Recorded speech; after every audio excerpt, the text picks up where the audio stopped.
नमस्कार, अपना उत्तर प्रदेश लेकर मैं हूं आपके साथ संदीप निरंजन सरकार। उत्तर प्रदेश में एक बार फिर आईपीएस अधिकारियों का तबादला हुआ है। इस बार 7 सीनियर आईपीएस अफसरों के ट्रांसफर किए गए हैं। इस संबंध में देर रात हुए ट्रांसफर की लिस्ट जारी कर दी गई। जारी आदेश के मुताबिक प्रयागराज के एडीजी प्रेम प्रकाश को हटाकर डीजीपी मुख्यालय में अटैच किया गया है, जबकि सतीश गणेश को एडीजी जीआरपी बनाया गया। वहीं नोएडा पुलिस कमिश्नर से हटाए गए आलोक कुमार सिंह को एडीजी कानपुर में तैनाती दी गई है। इसके साथ ही आलोक सिंह को अपर महापुलिस महानिदेशक कानपुर जोन बनाया गया है। साथ ही साथ अपर एडीजी कानपुर जोन भानु भास्कर को प्रयागराज जोन भेजा गया है। तो वहीं पुलिस महानिदेशक कार्यालय में तैनात अपर पुलिस महानिदेशक प्रशासन प्रेमचंद मीना को अपर पुलिस महानिदेशक बरेली जोन की कमान दी गई है और उन्हें वहां पर भेजा गया है। वहीं अपर पुलिस महानिदेशक बरेली जोन राजकुमार को अपर पुलिस महानिदेशक लॉजिस्टिक्स के पद पर भेजा गया।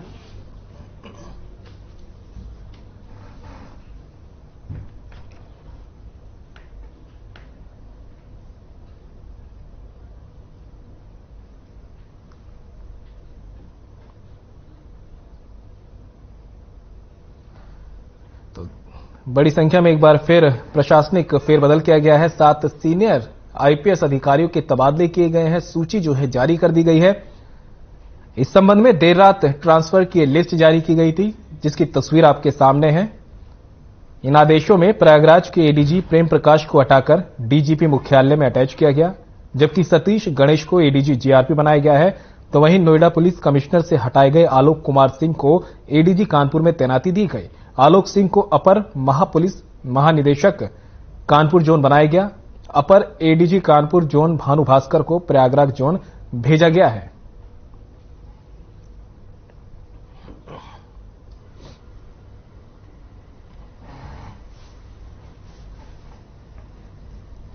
और अमरोहा से इस वक्त की बड़ी खबर सामने आ रही है। वक्फ की 60 बीघा जमीन खरीद फरोख्त का ये मामला सामने आया है। 28 लोगों पर मुकदमा दर्ज। वरिष्ठ सहायक की तहरीर पर मुकदमा दर्ज किया गया। अल्पसंख्यक विभाग के वरिष्ठ सहायक जमीन को फर्जी दस्तावेज तैयार करके खरीदा बेचा गया है। तो इस वक्त की बड़ी खबर से आपको रूबरू करा रहे हैं। अमरोहा से आ रही है, जहां पर वक्फ की 60 बीघा जमीन खरीद फरोख्त का मामला सामने आया है। 28 लोगों पर मुकदमा दर्ज किया गया है। वरिष्ठ सहायक की तहरीर पर मुकदमा दर्ज किया गया है। अल्पसंख्यक विभाग के वरिष्ठ सहायक जमीन को फर्जी दस्तावेज तैयार करके खरीदा बेचा गया। तो वहीं 40 करोड़ रुपए कीमत है जमीन। भूमाफिया और खरीदारों पर मुकदमा दर्ज किया गया है। मुकदमा दर्ज होते ही हड़कंप मच गया। मुकदमा दर्ज होते ही आरोपी जो है मौके से फरार हो गए हैं। अमरोहा तहसील के कुरैशी मोहल्ला का ये पूरा मामला आपको बता रहे हैं। अमरोहा से बड़ी खबर आपके सामने, जहां पर वक्फ की 60 बीघा जमीन खरीद फरोख्त का मामला सामने आया। 28 लोगों पर इस दौरान मुकदमे दर्ज किए गए हैं। मामले को लेकर वरिष्ठ सहायक की तहरीर पर ये मुकदमे दर्ज किए गए हैं। अल्पसंख्यक विभाग के वरिष्ठ सहायक जमीन को फर्जी दस्तावेज तैयार करके खरीदा बेचा गया। तस्वीरें आप देख सकते हैं, जहां पर अब प्रशासन ने कार्रवाई भी शुरू कर दी गई है। अमरोहा की तस्वीर है, तहसील के कुरैशी मोहल्ला का पूरा मामला है, जहां पर वक्फ बोर्ड की 60 बीघा जमीन खरीद फरोख्त का पूरा मामला है, जिसको लेकर 28 लोगों पर मुकदमा दर्ज किया गया है। जमीन को फर्जी दस्तावेज तैयार करके खरीदा बेचा गया। 40 करोड़ रुपए की कीमत जमीन की है। भूमाफिया और खरीदारों पर मुकदमा दर्ज हुआ है, जिसके बाद में एफआईआर होते ही एक तरफ जहां हड़कंप मच गया, तो वहीं दूसरी तरफ आरोपी भी मौके से फरार हो गए।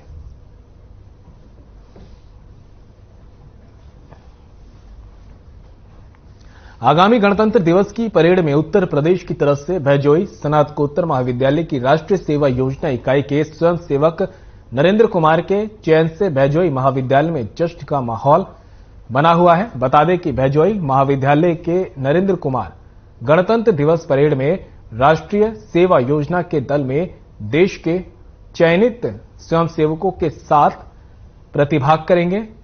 तो वहीं जानकारी के मुताबिक नरेंद्र कुमार ने इस परेड में चयन पाने के लिए गुरु घासीदास केंद्रीय विश्वविद्यालय कोनी बिलासपुर छत्तीसगढ़ में आयोजित 10 दिवसीय प्रशिक्षण शिविर में हिस्सा भी लिया था। जहां पर देश के अनेक राज्यों से आए राष्ट्रीय सेवा योजना के स्वयंसेवकों ने परेड की ट्रेनिंग के साथ सांस्कृतिक कार्यक्रमों में अपनी प्रतिभा का प्रदर्शन किया था, जिसमें स्वयंसेवक नरेंद्र कुमार ने मंच संचालन से लेकर नृत्य, लोकगीत और उत्कृष्ट परेड में प्रदर्शन किया।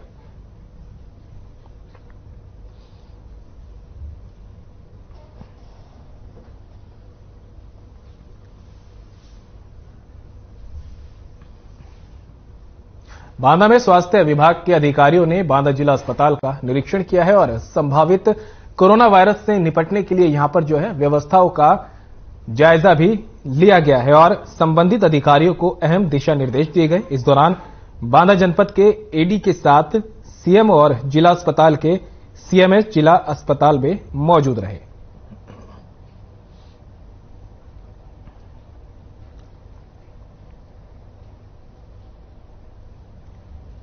ड्रिल चल रही है जिसमें संभावित कोविड इन्फेक्शन के कंट्रोल के लिए, रोकथाम के लिए हम बहुत ही अच्छी गुणवत्ता के साथ जनता की सेवा के लिए खड़े रहे।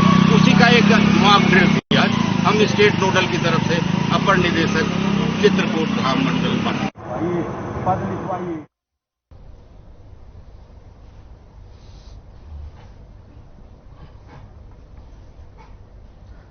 केंद्रीय मंत्री जितेंद्र सिंह अमरोहा के 2 दिवसीय दौरे पर हैं। अमरोहा लोकसभा के पूर्व सांसद चौधरी कंवर सिंह तंवर और जिला पंचायत अध्यक्ष ललित तंवर सहित अन्य बीजेपी नेताओं ने उनका स्वागत किया है।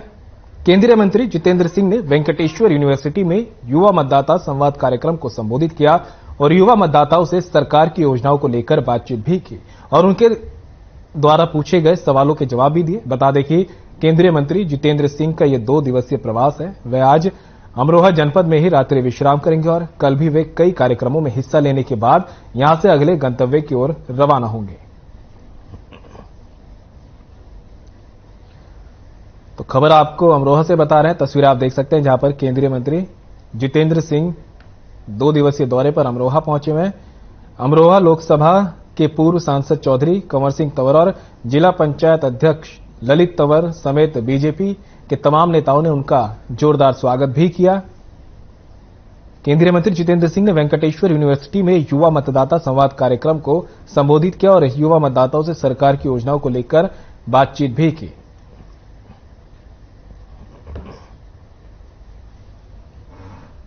बिजनौर में आवारा पशुओं को लेकर जिला प्रशासन और तहसील प्रशासन पूरी तरह सख्त हो गया है। गांव-गांव और घर-घर जाकर पुलिस की टीम, राजस्व की टीम, पशु चिकित्सा अधिकारी और ब्लॉक के अधिकारियों की ओर से पुराने सर्वे के आधार पर सर्वे किया जा रहा है। सर्वे के आधार पर पशुपालक के खूंटे पर संबंधित टैग के पशु नहीं मिलने तो कार्रवाई होगी। अगर संबंधित व्यक्ति जानकारी देने में असमर्थ होता है तो उसके विरुद्ध पशु क्रूरता अधिनियम के तहत कार्रवाई की जाएगी। तहसील चांदपुर में अभी तक 7 लोगों के खिलाफ मुकदमा दर्ज किया जा चुका है। इसे लेकर तहसील प्रशासन पूरी तरह सतर्क है।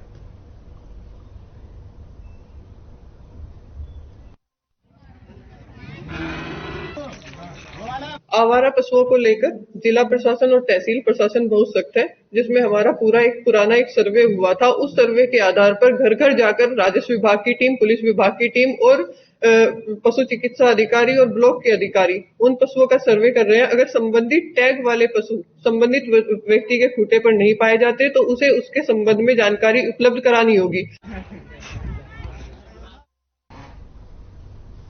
संत कबीर नगर के खलीलाबाद थाने में तैनात एक एसआई का निंदनीय चेहरा सामने आया है। आपको बता दें कि एसआई को यह भी नहीं पता कि राइफल में गोली कहां लगती है। नली के रास्ते से ही गोली डाल दी गई। यह वाकया तब हुआ जब डीआईजी निरीक्षण पर निकले थे। तो संत कबीर नगर की तस्वीर आपको दिखा रहे, जहां पर खलीलाबाद थाने में तैनात एक एसआई राइफल में, उसे यह भी नहीं पता कि राइफल में गोली किस तरफ से डाली जाती है। वो नली के रास्ते ही गोली डालने लगा और यह वाकया उस वक्त हुआ जब डीआईजी खुद निरीक्षण पर पहुंचे हुए थे।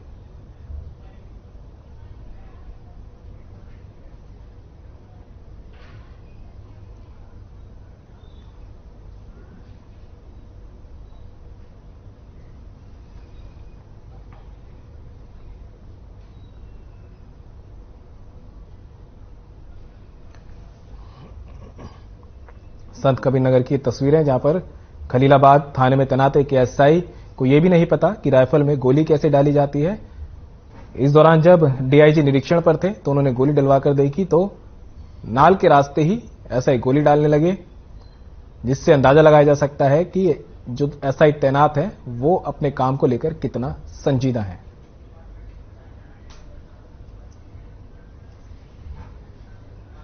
प्रयागराज से इस वक्त एक बड़ी खबर सामने आ रही है। मुख्तार अंसारी को कोर्ट में किया गया पेश। प्रयागराज कोर्ट में मुख्तार अंसारी को किया गया पेश। आज खत्म हो रही है ईडी की कस्टडी। रिमांड कोर्ट में पेशी के बाद दोबारा जेल भेजे जाएंगे मुख्तार अंसारी। तो इस वक्त की बड़ी खबर से आपको रूबरू करा रहे हैं। प्रयागराज से आ रही है। मुख्तार अंसारी को कोर्ट में पेश किया गया है। प्रयागराज कोर्ट में मुख्तार अंसारी की पेशी हुई। आज ईडी की कस्टडी रिमांड जो है खत्म हो रही है। कोर्ट में पेशी के बाद दोबारा जेल भेजे जाएंगे मुख्तार अंसारी। बांदा जेल भेजने के लिए कोर्ट में वैन भी मौजूद है। मनी लॉन्ड्रिंग केस को लेकर ईडी ने रिमांड मांगी हुई थी। प्रयागराज से इस वक्त की बड़ी खबर आपको बता रहे हैं, जहां पर प्रयागराज कोर्ट में मुख्तार अंसारी को पेश किया गया। आज खत्म हो रही है ईडी की कस्टडी रिमांड। कोर्ट में पेशी के बाद दोबारा जेल भेजे जाएंगे मुख्तार अंसारी। बांदा जेल भेजने के लिए कोर्ट में वैन भी मौजूद है और मनी लॉन्ड्रिंग केस को लेकर ईडी ने मुख्तार अंसारी की रिमांड मांगी हुई थी।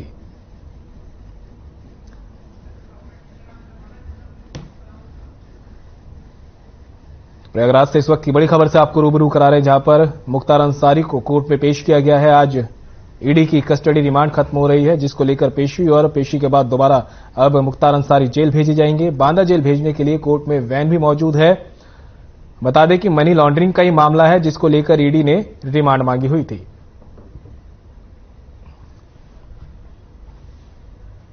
गोरखपुर से इस वक्त की बड़ी खबर से आपको रूबरू करा रहे हैं। विधायक फतेह बहादुर सिंह ने बांटे कंबल। 500 से ज्यादा लोगों में किए गए कंबल वितरित। गरीब और असहाय लोगों में कंबल का वितरण किया गया है। ग्राम सभा सरहरी और लक्ष्मीपुर में यह वितरण कार्यक्रम आयोजित किया गया।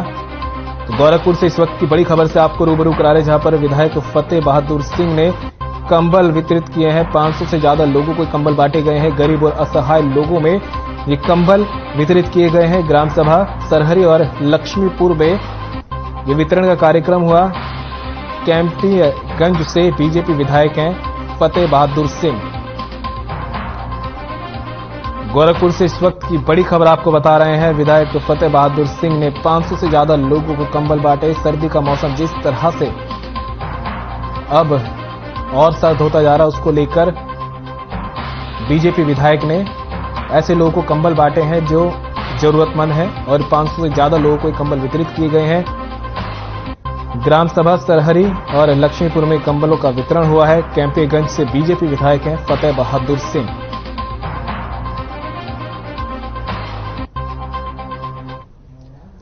ये तस्वीरें देख सकते हैं आप गोरखपुर की, जहां पर विधायक फतेह बहादुर सिंह ने 500 से ज्यादा लोगों को कंबल बांटे हैं। ये वो लोग हैं जिन्हें इन सर्दी की ठिठुरन भरी रातों में इन कंबलों की जरूरत थी। गरीब और असहाय लोगों में कंबल वितरित किए गए हैं। ग्राम सभा सरहरी और लक्ष्मीपुर में कंबलों का वितरण किया गया है। कैंपीगंज से बीजेपी विधायक है फतेह बहादुर सिंह, जिन्होंने ये कंबलों का वितरण किया है।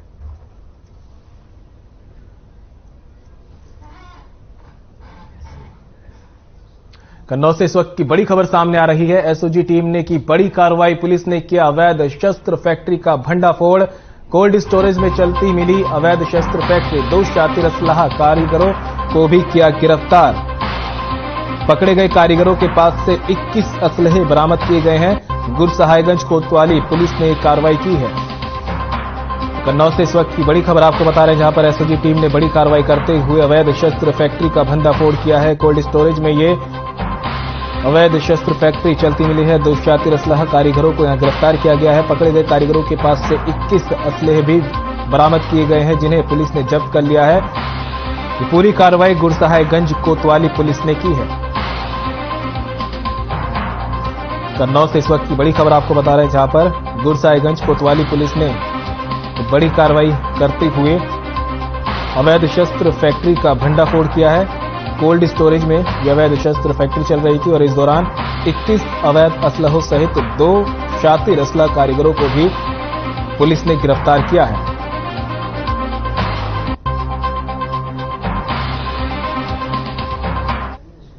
तस्वीर आप देख सकते हैं कन्नौज की, और वही 2 कारीगर हैं जो असला तैयार कर रहे थे। पुलिस की एक बड़ी कार्रवाई, गुरसाहिबगंज पुलिस ने ये कार्रवाई की और इन पकड़े गए आरोपियों के पास से 21 अवैध असलहों को बरामद किया है। जो आपके सामने तस्वीर आप देख सकते हैं वही 21 असलहे हैं जो इन 2 आरोपियों से बरामद किए गए हैं।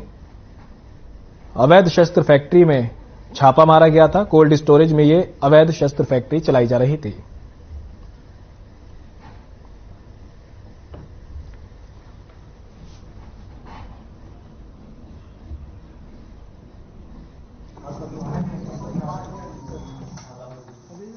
साहिबगंज क्षेत्र में आज एक अवैध शस्त्र फैक्ट्री पकड़ी गई है।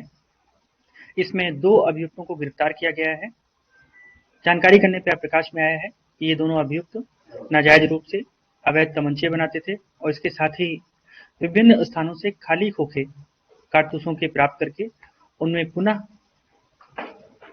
विस्फोटक सामग्री भर के उपकरणों के साथ में पुनः लाइव राउंड्स तैयार करते थे। ये रिकवरी काफी बड़ी मात्रा में हुई है।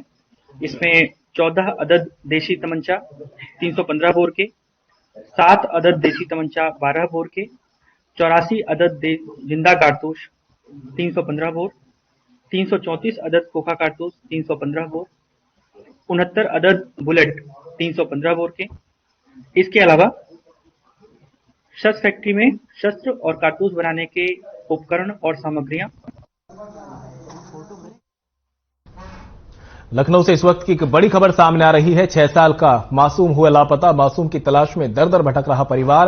पुलिस नहीं कर रही मामले में कार्रवाई। घर के सामने से मासूम हुआ था लापता। तो इस वक्त की बड़ी खबर आपको राजधानी लखनऊ से बता रहे हैं, जहां पर 6 साल का मासूम लापता हुआ है। मासूम की तलाश में परिवार दर दर भटक रहा है। पुलिस नहीं कर रही मामले में कार्रवाई। परिवार ने आरोप लगाया पुलिस पर। साथ ही कहा कि घर के सामने से ही मासूम लापता हुआ है। परिवार वालों का रो रो कर बुरा हाल है। हुसैनाबाद थाना ठाकुरगंज का यह पूरा मामला है। लखनऊ से इस वक्त की बड़ी खबर आपको बता रहे हैं, जहां पर लखनऊ के हुसैनाबाद थाना ठाकुरगंज में एक 6 साल का मासूम घर के सामने से ही लापता हो गया। मासूम की तलाश में परिवार दर दर भटकता रहा। तो वहीं दूसरी तरफ परिवार का यह भी आरोप है कि पुलिस को सूचना दे दी गई थी, लेकिन पुलिस किसी तरह की कार्रवाई नहीं कर रही है। पुलिस पर भी यहां परिवार आरोप मढ़ता दिखाई दे रहा है। लखनऊ से तस्वीरें भी आपको दिखा रहे हैं। ये उसी मासूम बच्चे के परिवार की है। तस्वीरें उस मासूम की है जो लापता हो गया है। परिवार का आरोप है कि पुलिस ने शिकायत दी थी, लेकिन उसके बाद भी किस तरह की कोई कार्रवाई नहीं हो रही और परिवार भी जो है मासूम को ढूंढ ढूंढ के पूरी तरह से परेशान है, दर दर भटकने को मजबूर है। तो वहीं परिवार वालों का भी रो रो कर बुरा हाल है। पूरा मामला हुसैनाबाद थाना ठाकुरगंज का है।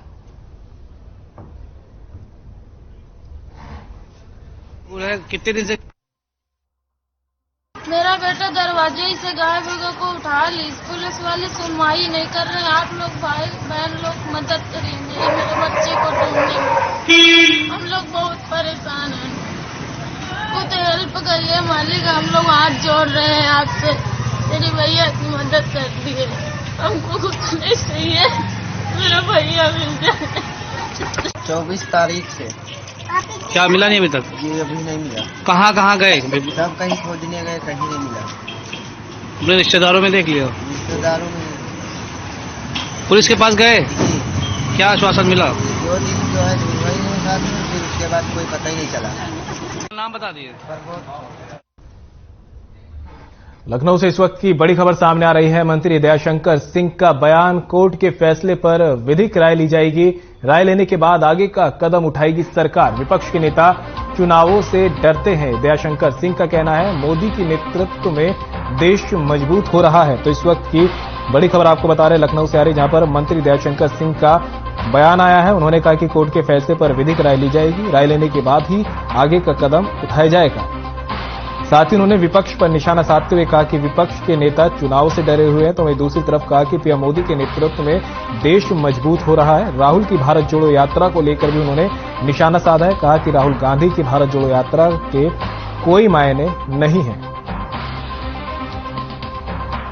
लखनऊ से इस वक्त की बड़ी खबर आपको बता रहे हैं, जहां पर मंत्री दयाशंकर सिंह का बयान सामने आया है। उन्होंने कोर्ट के फैसले पर विधिक राय लेने की बात कही है। साथ ही कहा कि राय लेने के बाद ही सरकार जो है अब आगे का कदम उठाएगी। इसी के साथ उन्होंने विपक्ष पर निशाना साधते हुए कहा कि विपक्ष के नेता चुनाव से डरते हैं।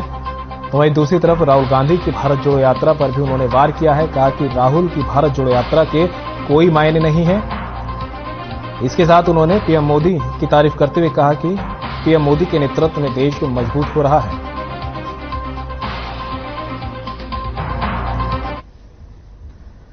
लखनऊ से इस वक्त की बड़ी खबर आपको बता रहे हैं, जहां पर मंत्री दयाशंकर सिंह का बयान सामने आया है। कोर्ट के फैसले पर विधिक राय ली जाएगी। राय लेने के बाद आगे कोई कदम उठाएगी सरकार, ये कहना है मंत्री दयाशंकर सिंह का। विपक्ष के नेताओं पर निशाना साधते हुए कहा कि विपक्ष के नेता चुनाव से डरते हैं। तो वहीं राहुल गांधी की भारत जोड़ो यात्रा को भी कहा कि उस यात्रा के कोई मायने नहीं है। इसी के साथ पीएम मोदी की तारीफ करते हुए कहा कि पीएम मोदी के नेतृत्व में देश लगातार आगे बढ़ रहा है।